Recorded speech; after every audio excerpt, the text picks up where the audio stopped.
आणि तुझं वचन हरेकच्या जीवनात कार्य करून 100% तुझ्या गौरवासाठी येशूच्या नावात आमेन. यावेळेस आपण वचनामध्ये जाणार आहे. हालेलुया. यावेळेस आपण वचन पाहणार आहे आणि वचनामध्ये आम्ही पाहूया. ओके, आज वचनामध्ये आम्ही पाहणार आहे चिंताच्या विषयामध्ये. देवाचं वचन आम्हाला सांगतं मत्ते 6:34 मध्ये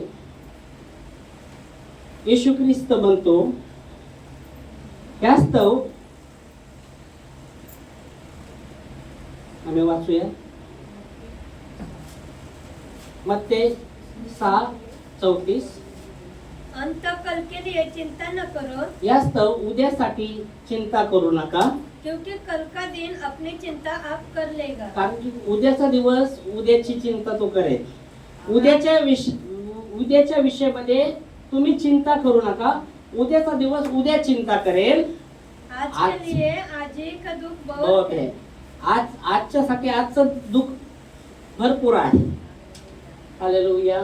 तर देवाचं वचन आम्हाला सांगतं उद्याच्या विषयी चिंता करू नका. हालेलुया. उद्याच्या विषयी तुम्ही चिंता करू नका. उद्याचा दिवस उद्या चिंता करेल. आजचं दुःख आज भरपूर आहे. आणि म्हणून देवाचं वचन आम्हाला सांगतं आम्ही चिंता केली नाही पाहिजे. जीवनामध्ये भरपूर प्रसंगातून आम्ही जेव्हा जात असताना भरपूर प्रकारच्या चिंता आमच्या जीवनात आम्हाला सतवत राहतात, येत राहतात. पण देवाचं वचन सांगतं आम्ही चिंता केली नाही पाहिजे. मग आम्ही काय केलं पाहिजे? देवाचं वचन सांगतं आम्ही आमच्या चिंतेला ते देवाच्या हातात दिलं पाहिजे. आमेन. 1 पत्रस 5:7 मध्ये संत पत्र देवाचा परमेश्वरचा चेला म्हणजे शिष्य तो म्हणतो आपली सर्व चिंता त्याच्यावर द्या, कारण की त्याला तुमची काळजी आहे. आमेन. हालेलुया. 1 पत्रस अपनी सारी चिंता उसी पर डाल दो, क्योंकि उसको तुम्हारा ध्यान है. अपनी सारी चिंता उस पर डालो, क्योंकि उसको आपका ध्यान है. इथं देवाचं वचन सांगतं आपली जेव्हा आमच्या जीवनामध्ये आम्ही जीवन जगत असताना हर एक प्रकारे चिंता आमच्या जीवनात जेव्हा येत राहतात, त्या चिंतेला आम्ही घेऊन बसू नये, त्याच्याविषयी विचार करू नये. पण त्या चिंतेला आम्ही काय केलं पाहिजे? तर देवाचं वचन सांगतं त्या चिंतेला आम्ही देवाच्या हातात दिल्या पाहिजे. हालेलुया. त्या चिंतेला आम्ही देवाच्या हातात दिलं पाहिजे. का? कारण की देवाला आमचं ध्यान आहे. आमेन. देव आमची काळजी करणारा देव आहे. तो आमच्यावर ध्यान देणारा देव आहे. हालेलुया. देव आमच्यावर प्रीती करणारा देव आहे. Praise Lord. देव आमची काळजी घेणारा देव आहे. आणि म्हणून देवाचं वचन येशू ख्रिस्त म्हणतो मत्ते 6 अध्याय आणि 34 वचनामध्ये उद्याच्या विषयी चिंता करू नका. उद्याचा दिवस उद्या चिंता करेल. आजचं दुःख लय मोठं आहे, आपल्यासाठी भरपूर आहे.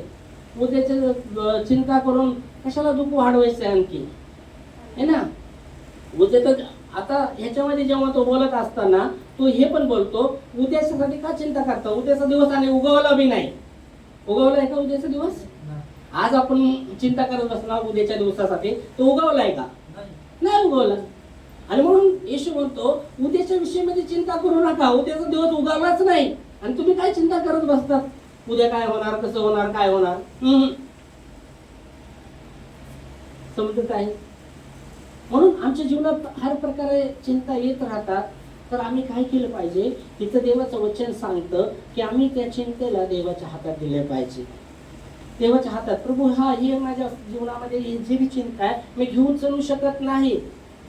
अगर आम्ही चिंता करणार, शैतानचं मोठं हत्यार आहे लोकांना चिंतामध्ये टाकून टाकणार आणि चिंताद्वारे त्यांचा विश्वासला तोडणार. ते त्यांच्या चिंताद्वारे त्यांना निर्बळ करणार, कमजोर करणार. लक्षात ठेवा. पॉझिटिव्ह आणि निगेटिव्ह विचार करण्यातच ते आपल्याला कमजोर बनवू शकतात. हा, तर आम्ही पाहतो देवाचं वचन सांगतं. ओके, इकडे ध्यान द्या, पडलं असेल तुम्हाला. ओके, तर आम्ही चिंता जेव्हा करत राहतो, चिंता आम्हाला काय करते? निराशा आणते. आम्ही जेव्हा चिंता करत राहतो, चिंता आमच्या जीवनात उल्हास ठेवत नाही, निराश करते आम्हाला. आम्हाला कमजोर करते चिंता.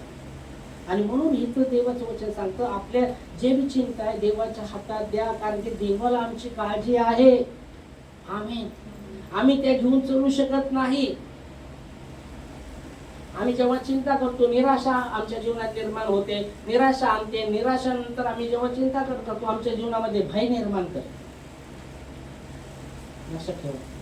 आणि मग त्या व्यक्तीला असुरक्षित त्याला वाटायला का भय त्याच्या जीवनात आले, असुरक्षित. पण जिथं विश्वासाची गोष्ट आहे, विश्वास सुरक्षा पुरवतो.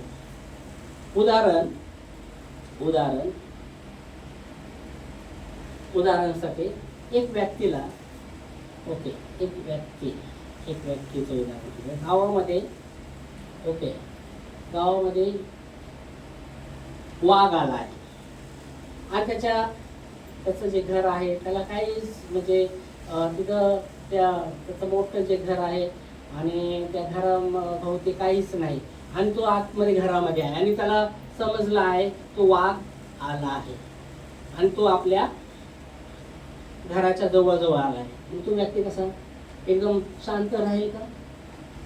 त्याला भीती होणार आहे की तो वाघ कधी घरात येऊ शकतो आणि तो माझ्यावर हमला करू शकतो.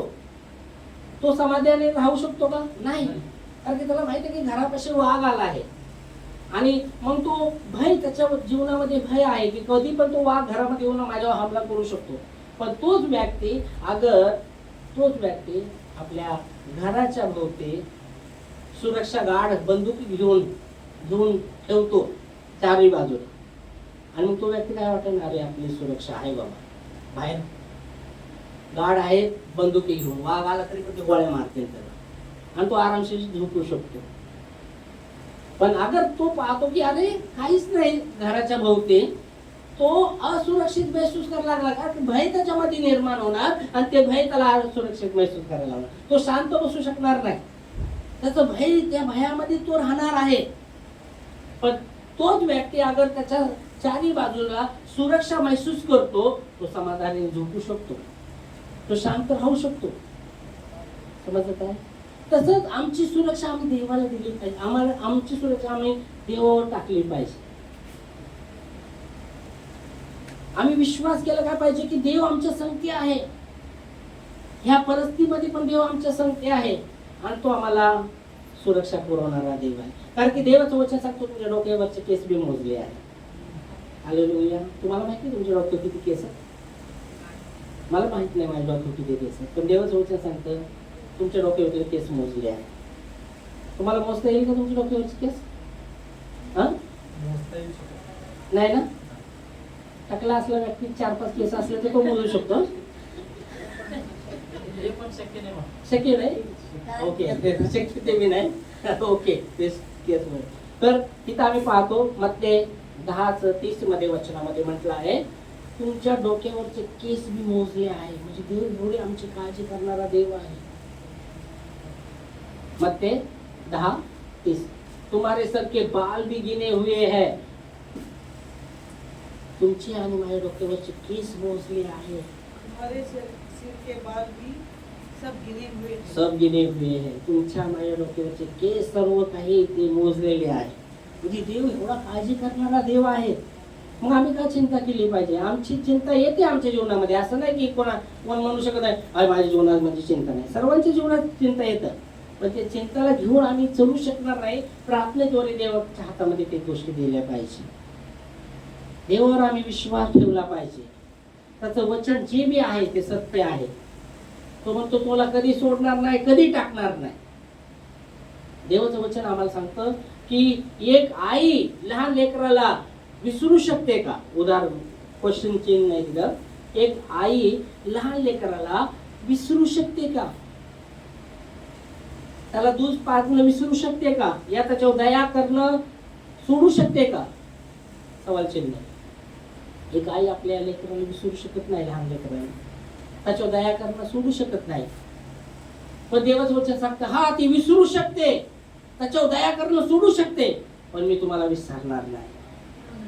आमेन. आम्ही वाचूया वचन.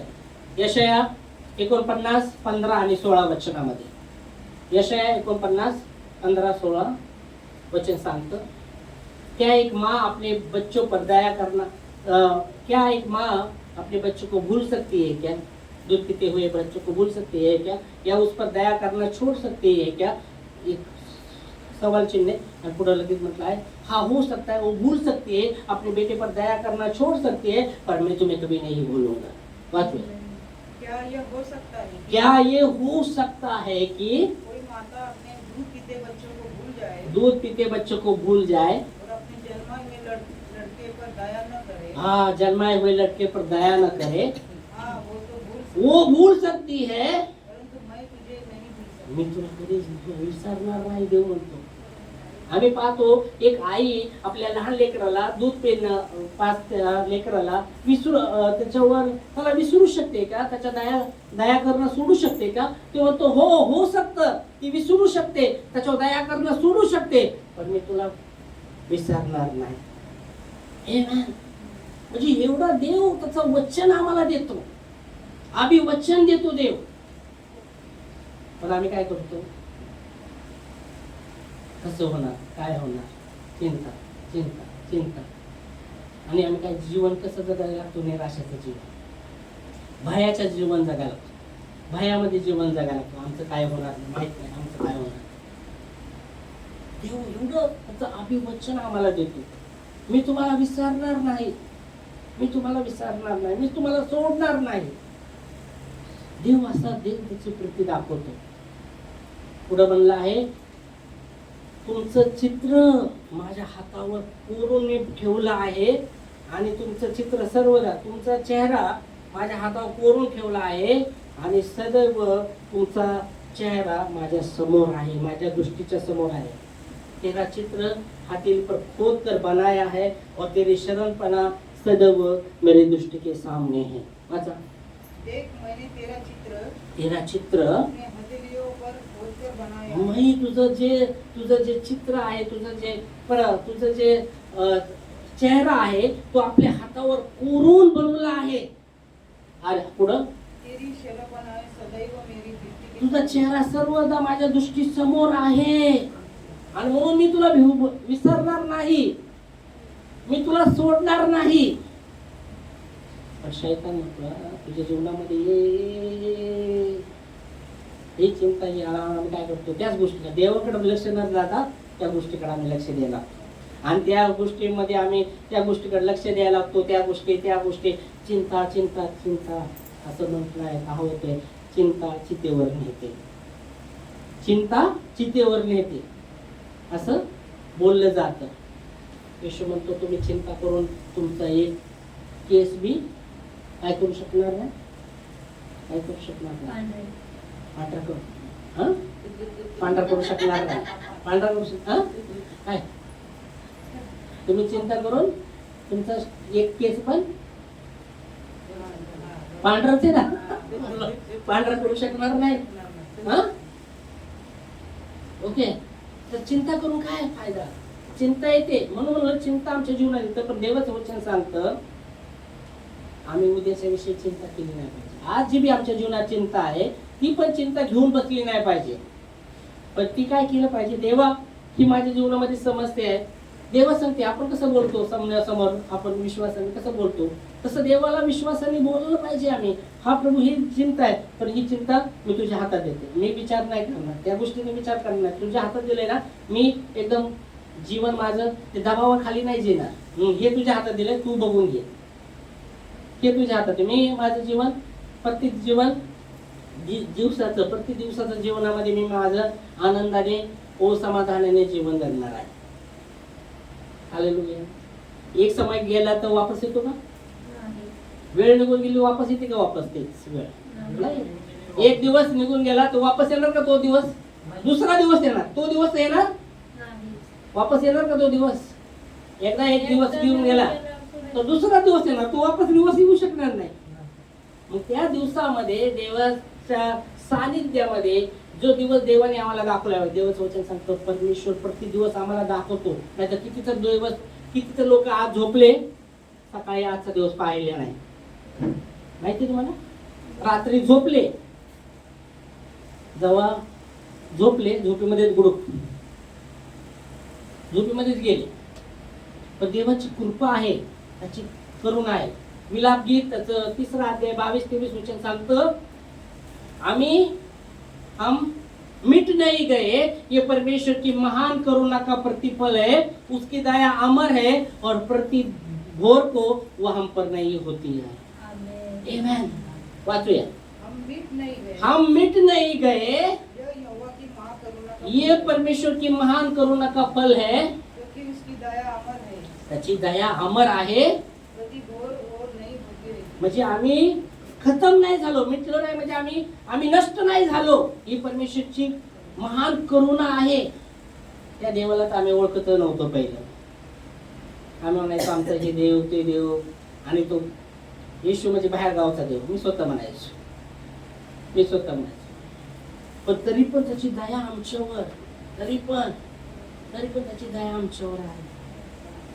तो आम्हाला कधीच सोडत नाही, कधी टाकत नाही, कधी आमचा इन्कार करत नाही, नाकार करत नाही आमचा. असा तो देव आहे. आणि म्हणून देवाचं वचन सांगतं, आम्ही नष्ट नाही झालो, की परमेश्वरची महान करुणाचं प्रतिफळ आहे. त्याची दया अमर आहे. त्याची दया कशी आहे? अमर. अमरचा अर्थ कधीच खतम नाही होणार. अमरचा अर्थ आहे सर्व काळ, है ना. पण अमर झाला तो व्यक्ती, अमर झाला. अमर म्हणजे काय? तो मारणारच नाही. अमरचा अर्थ हा. तर देवाची दया कशी आहे? अमर आहे. अमर म्हणजे सर्व काळ राहणार आहे त्याची दया. आणि म्हणून देवाचं वचन सांगतं, आम्ही नष्ट नाही झालो, ही परमेश्वरची महान करुणा का फल आहे. त्याची दया अमर आहे. आणि प्रतिभोर म्हणजे सकाळी. भोरचा अर्थ सकाळ ना. हिंदीमध्ये भोरला सकाळ म्हणतात ना. प्रतिभोर म्हणजे प्रति सकाळ काय होत आहे? ती नवीन होत आहे. म्हणजे प्रति सकाळ त्याच्या दयेने तो आम्हाला दाखवत आहे. आज किती तर लोक आहे, आज सकाळ पाहू शकले नाही, झोपेतच गेले, झोपेतच गेले. सकाळचा आजचा दिवस पाहू शकले नाही. किती तर लोक असते काय, झोपेमध्ये आटेकाला गेलं. पण परमेश्वरची दया आहे, परमेश्वरची करुणा, देवाची कृपा आहे, त्याची दया आहे. तो प्रति दिवस आम्हाला नवीन दाखवतो. मग त्या दिवसामध्ये आम्ही काय केलं पाहिजे? नवीन दिवस दाखवलाय, त्याचा आनंद आम्ही घेतला पाहिजे. देवाच्या सानिध्यामध्ये राहून, त्याच्या वचनाकडे लक्ष लावून, त्याच्या उपस्थितीमध्ये राहून. पण आम्ही काय करतो? तो दिवस असाच शैतान काय विचार टाकतो, मग आम्ही काय करतो? तो दिवस जे देवाने त्याच्या दयेने दाखवलाय आम्हाला, तो दिवस असाच व्हायला लागतो. चिंता करत नकारात्मक गोष्टी डोक्यामध्ये येते, त्याच्यामध्ये आणि तसा दिवस निघून. देवाची इच्छा आहे आम्हाला तरी जेव्हा नवीन दिवस दाखवला आहे, त्याच्या उपस्थितीमध्ये आम्ही राहावं. त्याला धन्यवाद द्यावं. आजच्या दिवसासाठी प्रभू, उठल्या धन्यवाद, आजचा दिवस तू मला दाखवला आहे. मी जिवंत आहे, तुझ्या दयेमुळे जिवंत आहे. आम्ही असं बोलायला पाहिजे. काही सांगते जेव्हा त्याला आम्ही सकाळी धन्यवाद देतो, त्याच्या दयेसाठी धन्यवाद प्रभू, आजचा दिवस दाखवलाय, आज जिवंत मला तू ठेवलंय, धन्यवाद. आम्ही काय दर्शवतो? त्याचे उपकारला दर्शवतो. देवाचं वचन सांगतो त्याचे उपकार आमच्या, त्याने जे बी आमच्या जीवनात ते उपकार होतो.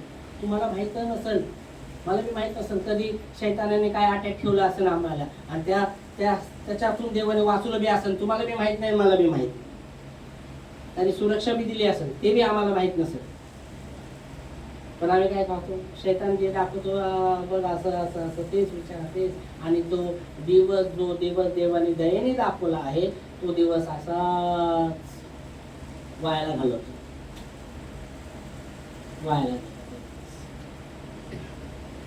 देवाची इच्छा होती त्याचे उपकार केले पाहिजे त्या दिवसांनी, त्याला धन्यवाद दिला पाहिजे त्याच्या सानिध्यात. तर देवाचं वचन आम्हाला सांगतं, चला तुमची माझी काळजी आहे. आम्ही आमची सुरक्षा देवाला मानली पाहिजे. हा, जीवन जगत आहे, परिस्थिती येत राहणार आहे, पण देव आम्हाला कधी सोडणार नाही. त्या परिस्थितीमध्ये पण अगर परिस्थिती आमच्या जीवनात येते, त्या परिस्थितीमध्ये पण तू आम्हाला सोडणार नाही, तसं वचन आहे. त्या परिस्थितीमध्ये मी तुझ्या संगत राहणार. पण आम्ही काय करायला पाहिजे, त्या परिस्थिती जेव्हा येते आम्ही देवाकडे पाहिलं पाहिजे. आम्ही काय करतो, त्या परिस्थितीकडे पाहत राहतो आणि परत आमच्या जीवनामध्ये आमचा विश्वास काय करतो, डगमगायला लागतो. आमचा विश्वास, शैतान हीच इच्छा आहे, आमचा विश्वास देवावर, त्याला माहिती आहे येशूवर विश्वास ठेवून नाही द्यायचा आहे लोकांना. कारण की येशूवर विश्वासाद्वारे तारण आहे, विश्वासाद्वारे अनंत जीवन आहे, विश्वासाद्वारे आरोग्य आहे, विश्वासाद्वारे शांती आहे, विश्वासाद्वारे आनंद आहे. सर्व काही विश्वासाद्वारे आहे, येशूवर विश्वास ठेवल्याद्वारे. मग शैतानचा उद्देश काय, याला विश्वासापासून, येशूच्या विश्वासापासून कसं अलग करायचं. त्याला काय फरक नाही, तुम्ही मस्जिदमध्ये जावा त्याला काय फरक पडत नाही. मस्जिदमध्ये जावा, किती नमाज पळा, तर तुम्ही मंदिरामध्ये जावा, कीर्तन करा, काय करा, त्याला काय फरक नाही पडत. तुम्ही देवीला जावा, काय फरक नाही पडत, कुठं बी जावा. पण येशूकडे आल्यावर त्याला माहिती आहे जिवंत देव आहे, तो मरणावर जिवंत झालेला आहे, तो जिवंत आहे, तो अति महान आहे, सर्व नावापेक्षा श्रेष्ठ तो आहे. आमेन. देवाचं वचन सांगतं की त्याने त्याला अति महान केलं आणि ते नाव दिलं जे सर्व नावापेक्षा श्रेष्ठ आहे. त्याच्या नावामध्ये हर एक बुकना टेकेल, तो स्वर्गामध्ये, पृथ्वीवर आणि पृथ्वीच्या खाली. फिलिपियो त्याचा 2रा अध्याय आणि 9 पासून 11 वचन आम्ही पाहतो. पित्याने, जो पिता आहे यहोवा परमेश्वर, त्याने येशूला अति महान केलं आणि ते नाव दिलं सर्व नावापेक्षा श्रेष्ठ नाव आहे, ते येशूचं नाव आहे. त्याच्या नावामध्ये हर एक घुटना टेकेल, कुठं, स्वर्गात, पृथ्वीवर आणि पृथ्वीच्या खाली. आणि त्याच्या महिमेसाठी हर एक जबान अंगीकार करेल की येशूच प्रभू आहे. वाचा 2रा अध्याय 9 ते 11. इस कारण परमेश्वर ने उसको अति महान भी किया. ह्या कारणाने येशू ख्रिस्ताला पित्याने, परमेश्वर पित्याने अति महान केलं और उसको वो नाम दिया आणि त्याला ते नाव दिलं जो सब नामों में श्रेष्ठ है. सर्वात नावात श्रेष्ठ नाव म्हणजे ते येशू ख्रिस्तचं आहे. जो स्वर्ग में हाँ, अति महान किया और वो नाम दिया जो सब नामों से श्रेष्ठ है, जो स्वर्ग में और और पृथ्वी पर पृथ्वी पर और पृथ्वी के नीचे वे सब यीशु के नाम पर घुटना टेकेंगे. कोणाच्या नावात घुटना टेकेल, यीशु येशू ख्रिस्ताच्या नावामध्ये. प्रभू परमेश्वर येशू ख्रिस्ताच्या नावात घुटणे टेकतील. और परमेश्वर पिता की महिमा के लिए परमेश्वरच्या पित्याच्या महिमासाठी हर एक जबान अंगीकार करेल, यीशु मसीह प्रभु है. हर एक जिभा अंगीकार करेल की येशू ख्रिस्त परमेश्वर आहे. आमेन. आणि म्हणून तो जो नाव सर्व नावात श्रेष्ठ आहे, सर्वात श्रेष्ठ तो येशू ख्रिस्त आहे. आणि म्हणून शैतानाला फरक नाही पडत तुमच्या कोणत्या नावात तुम्ही कुठं कुठं जातात, काय काय करतात, त्याला फरक नाही पडत. पण जेव्हा येशूकडे तुम्ही येतात त्याला फरक पडतो, त्याला फरक पडतो. का? विश्वासाद्वारे सर्व काही आहे. येशूने विश्वासाद्वारे सर्व काही ठेवलं आहे. कारण की परमेश्वरला विश्वासाद्वारेच प्रसन्न करू शकतं. म्हणून देवाचं वचन इब्राहिम पत्र त्याचं 11वा अध्याय 6 वचन सांगतं, परमेश्वरकडे जाणाऱ्याने विश्वास केला पाहिजे की तो आहे आणि त्याचा झटून शोध करणाऱ्याला तो प्रतिफळ देतो. विश्वासाद्वारेच देवाला आम्ही प्रसन्न करू शकतो, विश्वासाद्वारे देवाला आम्ही प्रसन्न करू शकतो. आणि म्हणून प्रभूकडे येणाऱ्याने त्यांनी विश्वास केला पाहिजे की तो आहे आणि त्याचा झटून शोध करणाऱ्याला तो प्रतिफळ देतो. वचन वाचूया 11:6. और विश्वास बिना उसे प्रसन्न करना अनहोना आहे. म्हणजे देवाला, जो देव जिवंत देव आहे, त्याला विश्वासाद्वारेच आम्ही प्रसन्न करू शकतो. क्योंकि परमेश्वर के पास आने वाले को हा विश्वास करना चाहिए कि वह हे है और अपने खोजने वाले को प्रतिफल देता है. तो आपल्या जी त्याला शोधतात देवाला मनापासून, हो त्याला शोधतात. प्रभू धन्यवाद, आजचा दिवस दाखवला तुझ्या दयेने मला, हो आजचा दिवस दाखवला, जिवंत ठेवलं. प्रभू धन्यवाद. माझी चिंता तू करतो, माझी काळजी तू करतो देवा. माझी चिंता मी तुझ्या हातात देतो. सकाळी सकाळी धन्यवाद प्रभूला देतो मी. हो प्रभू तुला धन्यवाद देतो. आजचा दिवस दाखवला आणि ह्या दिवसाचा असंच व्यर्थ जाऊन देणार नाही. मी त्याच्यामध्ये तुझी प्रशंसा करेल, तुला धन्यवाद देईल, तुझ्या सानिध्यामध्ये राहील. काम करता करता मी प्रभू तुझं गुणगान करेल. हालेलुया. आणि देवाचं वचन सांगतं विश्वासाद्वारे त्याला प्रसन्न. मग शैतान काय टाकत आहे लोकांच्या मनात, हे तुझी परिस्थिती बघ, चिंता तुझ्या जीवनात, हे कुठे सुरक्षित आहे. आणि मग त्या गोष्टीकडे आम्ही लक्ष लावतो, ते आणि मग शैतान तेच आमच्या जीवनामध्ये. आणि मग तो व्यक्ती काय करायला लागतो, निराश व्हायला लागतो.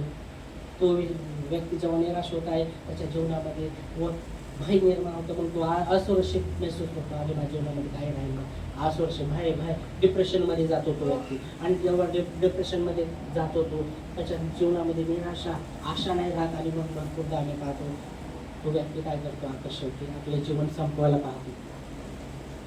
शैतान आलाय, शैतान म्हणजे चोर. शैतानाला म्हणले चोर. येशू म्हणतो चोर येतो चोरी करायला, नाश, हत्या करायला. मी आलोय जीवन द्यायला आणि भरपूरचं जीवन द्यायला आलोय. योहन्ना 10:10 मध्ये एकच वचन घेऊ आणि मग प्रार्थनेमध्ये आपण पुढे जाऊया. योहन्ना 10:10 मध्ये म्हटलं आहे, चोर येतो चोरी करायला, नाश, हत्या करायला, पण मी आलोय जीवन द्यायला आणि भरपुरीचं जीवन द्यायला. चोर किसी और काम के लिए नहीं, चोर दुसऱ्या कशासाठी येत नाही. चोर असा इथं सांगितलंय, चोर किसी और काम के लिए आता है क्या?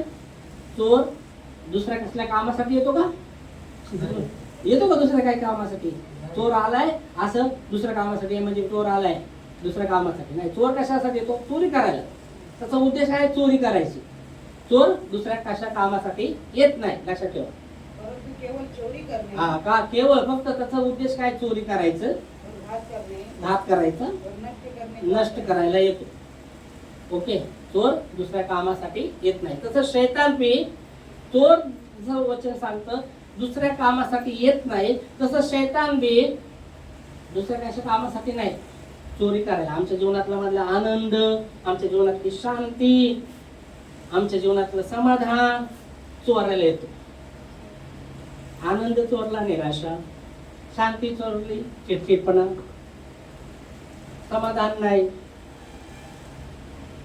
सगळं चोरायला येतो. शैतान तुमच्या जीवनातलं काय चोरायला येतो? तुमचा आनंद, तुमची शांती, तुमचं आरोग्य चोरायला येतो. तुम्ही आजारी राहा, तुमच्या जीवनामध्ये अवसरच नसावं, गळून गेल्यावर. पण येशू मग तुम्ही आलोय जीवन द्यायला. आणि कसं जीवन द्यायला? भरपुरीचं. मी आलोय शांती, मी माझी शांती तुम्हाला देतो. जसं जे देतात तसं मी देत नाही तो म्हणतो. म्हणून तुमचं अंतःकरण अस्वस्थ भयभीत होऊ नये. आमेन. येशू म्हणतो. चोरचा उद्देश असा चोर पाहिला का तुम्ही? चोर का केवळ चोरी करायचं असं चोरला आलाय का? की चोर आला आणि काय काय वस्तू मोठे मोठे घरात ठेवून गेला. हा, तुमच्या घरी चोर आला, मोठे मोठे वस्तू ठेवून गेला. हा? असं चोर बनलं होतं दररोज आपल्या घरी आलं तर चांगलं. हा? छोटी आणि सांगून येतो का तो? आज मी तुझ्या घरी चोरी करायला येणार आहे असं म्हणून येतो का? असं आलो, आज आलो काय करणार तुम्ही? तयार राहणार. येत बाबा, तू ओढतच नाही, जागून राहणार. हातामध्ये काट्या बिट्या येऊ दे, कारण की माहित झालं ना. पण असं सांगतच नाही चोर. चोर डागा मारायला आल्यानंतर सांगून येत नाही. हा, सांगून आलं तर तुम्ही सावध राहणार ना. त्याला कसं चोर करता येणार? असा चोर करून येत नाही, सांगून पण येत नाही. आणि काही चोर आल्यानंतर काही चांगल्या चांगल्या वस्तू ठेवून जात नाही. जे बी असून तुमच्या घराला चोरून नेणार. तसंच आमच्या जीवनामध्ये शैतान यासाठी देतो आमच्या जीवनातला आनंद, शांती सर्व काही चोरून न्यावं. पण येशू मग तुम्ही जीवन द्यायला आलोय, भरपुरीचं जीवन द्यायला. आमेन. आणि म्हणून आम्हाला चिंता, आमच्या जीवनात जेव्हा चिंता येतात पण आम्ही काय केलं पाहिजे? देवाच्या हातात ते दिलं पाहिजे. आणि जे आजच्या दिवसासाठी आजचं दुःख बरं आहे, पूर आहे, तिथं भरपूर आहे, त्या दुःखामध्ये पण देव साथ देणार आम्हाला. त्या दुःखामध्ये पण आम्हाला सोडणार नाही. जेव्हा आम्ही त्याच्यावर विश्वास ठेवतो, आज ते माहिती नव्हतं, आम्ही अविश्वास होतो तरी पण देव आम्हाला सांभाळत होता. अर्थात आम्ही विश्वास ठेवतो, त्या विश्वासामध्ये देव किती अधिक आम्हाला सांभाळणार आहे. आम्ही वचन सांगतो, जो त्याच्यावर विश्वास ठेवतो तो कधीच लज्जित फज्जित होणार नाही. आम्ही जिवंत देवावर जेव्हा आम्ही विश्वास ठेवतो, हो आमच्या जीवनातले जे बी श्राप ते सगळे तुटत राहणार आहे. आमच्या जीवनातला सर्व अंधकार निघून जाणार आहे. पण आम्ही देवासंगती जगणं, त्याच्या संगतीत चालणं भरपूर जरुरीचं आहे. आमच्या जी बी समस्या आहे देवाला कळवणं, देवाच्या हातामध्ये आम्हाला ते देणं भरपूर जरुरीचं आहे. हालेलुया. एक होऊन प्रार्थना करणं भरपूर जरुरीचं. कारण देवाचं वचन होतं, जिथं दोनच जण एक गोष्टीसाठी एक मन होईल तिथं देवाची उपस्थिती आहे. दोघच जण एक मनाने जेव्हा प्रार्थना करेल तिथं स्वतः येशू येणार आहे. मग ते कुठं बी असू द्या. याचा अर्थ मग चर्चमध्ये नाही जायला पाहिजे असं नाही बरं का. चर्चमध्ये मग काय नाही, चर्च वचन सांगतं चर्च एक कलिसिया म्हणजे देवाची बॉडी आहे. तिथं सर्व मिळून आम्ही देवाची आराधना करतो, त्याच्या नावाला महिमा देतो. चर्चमध्ये येणं बी जरूरच आहे, पण तुम्ही कुठं बी दोघं जण एक होऊन प्रार्थना करणं, तिथं देव तुम्हाला उत्तर देणार आहे. तिथं तो सहाय्य करा, त्याची उपस्थिती आहे देवाच्या वचनामध्ये लिहिलं आहे. आमेन, हालेलुया, प्रेज लॉर्ड. तो आम्हाला कधी सोडणार नाही, कधी टाकणार नाही. त्यांनी सांगितलं त्याचे एक लहान आई आपल्या लेकराला दूध पाजणं विसरू शकते, त्याच्या दया करणं सोडू शकतो, पण मी सोडणार नाही तुम्हाला, कधी सोडणार नाही, कधी टाकणार नाही. आम्ही दुर्लक्ष करतो काही गोष्टीमध्ये देवाकडे, पण देव आमच्याकडे सर्वदा लक्ष लावतो. दावीद राजा म्हणतो, माझं उठणं बसणं झोपणं सर्व काय तुझं आमचं. म्हणजे एवढं देव काळजी करणं. आमच्या डोक्यावरचे एक केस मोजलेले, तुम्हाला माहित नाही किती डोक्यावर केस घेऊन आपण चाललो, पण देवाला माहित आहे, कारण की देव आमची काळजी करणार. देवाने आम्हाला बनवलं आहे, त्याच्या स्वरूपामध्ये बनवलं आहे. माकडापासून आम्ही तयार झालो नाही बरं का. नाहीतर शाळेमध्ये होता इतिहासामध्ये माकडापासून एवढे माणसं तयार होतं का नाही? इतिहास आहे ना, माकडापासून माणसं तयार झाले. पण माकडापासून इतिहासामध्ये गेलेले, पण माकडामध्ये रिअल मध्ये काय आहे, देवाने मनुष्याला आपल्या स्वरूपामध्ये बनवलं. माती घेतली, मातीचा मनुष्य बनवला त्याच्या रूपामध्ये, आणि त्याच्यामध्ये नाकामध्ये जेव्हा श्वास फुकला तो मनुष्य जीवित प्राणी झाला, असं वचन सांगतं. अगर माकडापासून मी विचार करतो, माकडापासून मनुष्य झाला असं तर खंडाळामध्ये लोणावळ्यात किती माकडं, किती तर आलं असतं. एवढ्या माकडापासून आता एवढे मनुष्य तयार झाले. हॅलो, हा अर्थ चुकीचा आहे.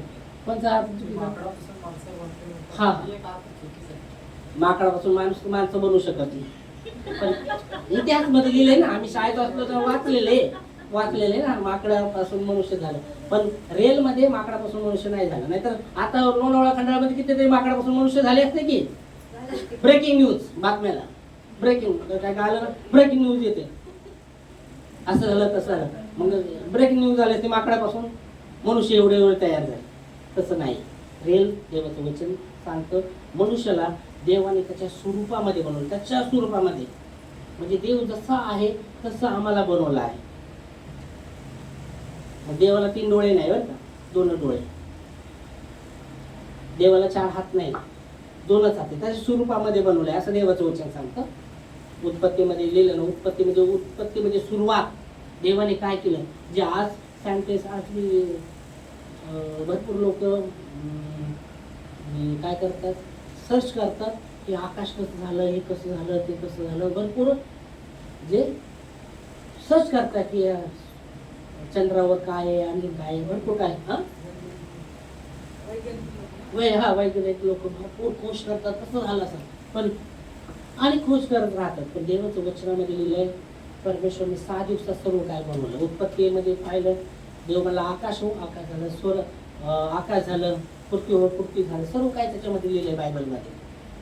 हर प्रश्नाचं उत्तर ह्या वचनामध्ये आहे, आणि ते सत्य आहे, ते सत्य आहे. पण शैतानाचा उद्देश काय, बायबल सांगतो, विश्वास न ठेवणाऱ्या लोकांची ह्या युगाच्या देवतांनी त्यांचं मन आंधळ केलंय. अशासाठी की जे देव सत्याचा देव आहे त्याचा प्रकाश त्यांच्या पडू नये. म्हणजे ते त्यांच्यामध्ये राहावं, अंधकारामध्ये जावं, त्याच्यात जीवन जगावं, त्याच्यात मारावं.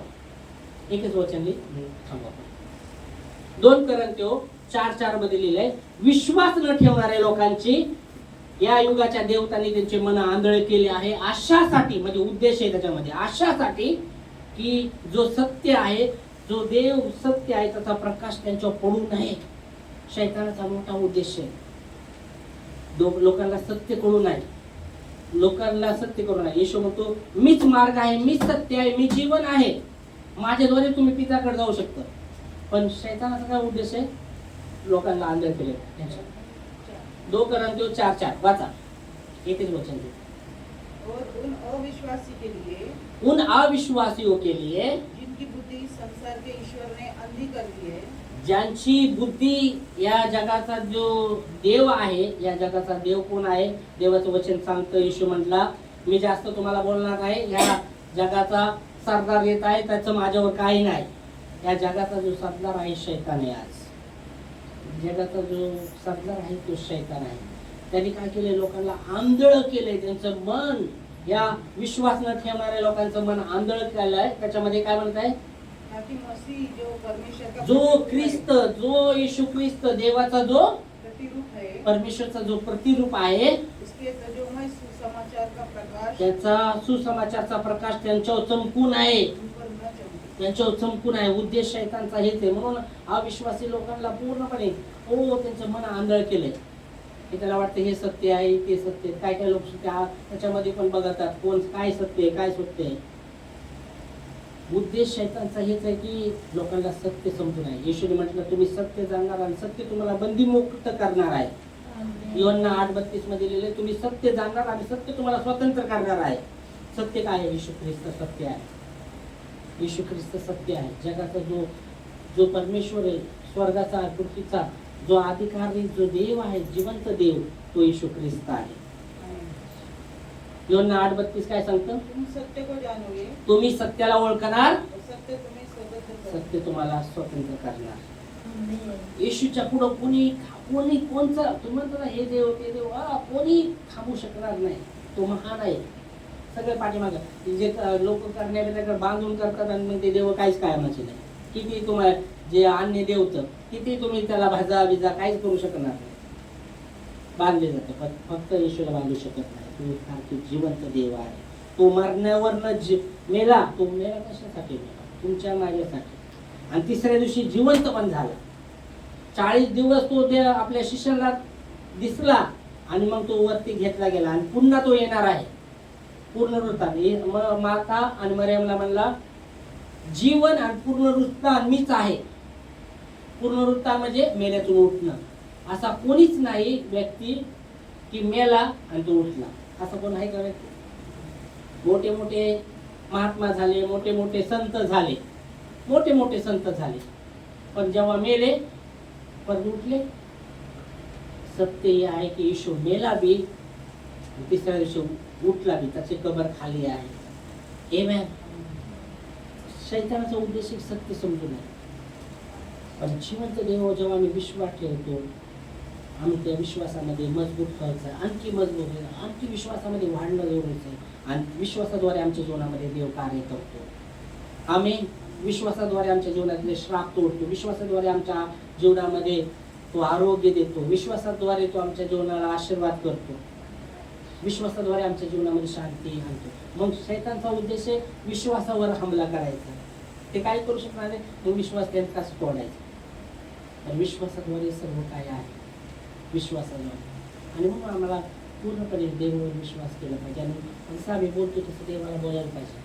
देव आमच्या संगती राहणार. तो म्हणत नाही मी तुझ्या पाठीशी मागे राहणार नाही, मी तुझ्या पुढं चालणारा देव आहे. हालेलुया. Praise Lord. घेऊ नको मी पाठी मागे असं नाही म्हणत येशू. मी पुढं चालणार आहे. समजली काय केलं? घेऊ नको. काय काय देवाचं पाहिलं असेल तुम्ही की घेऊ नको मी पाठीशी आहे. पाठीशी कशाला? पुढं शैतानचा सामना कोण करणार? तो व्यक्ती. येशू तुम्ही पुढं चालणारा, तुझ्या पुढं चालणारा मी तुझा देव आहे. तुमच्या हाताला धरून मी चालणारा देव आहे. मी तुला कधी सोडणार नाही, कधी टाकणार नाही. आमेन. धन्यवाद. आणि म्हणून आमचे सर्व आणखी वचन होऊ शकतात पण टाईम नाही आपल्याला. पुढच्या वेळेस आपण याचा आणखी भाग आपण घेऊया. म्हणून आमच्या जीवनात जी चिंता असेल ते असेल आम्ही देवाच्या हातात दिले पाहिजे. देव आम्हाला त्याच्यातून सोडवणार आहे. आमेन. तो आरोग्य देणार आहे, सुटकारा देणार आहे. आम्ही जे दिवस दाखवला प्रभू धन्यवाद, त्याच्याबद्दल आभारी असले पाहिजे. देवा धन्यवाद. आजचा दिवस पाहू शकलो तुझ्या कृपेने. कारण की आम्ही पाहिलं की त्याच्या कृपेद्वारे तो दिवस दाखवतो आम्हाला. आमेन. देवाला धन्यवाद. त्यावेळेस आपण प्रार्थनेमध्ये उभारू आणि देवाला धन्यवाद देऊ. आज तुमच्या जीवनामध्ये जी मी चिंता असेल देवाच्या हातात द्या ह्या वेळेस आणि देवाला धन्यवाद द्या. तो आमची काळजी करणारा देव आहे. पत्रस म्हणतो आपली सर्व चिंता त्याच्या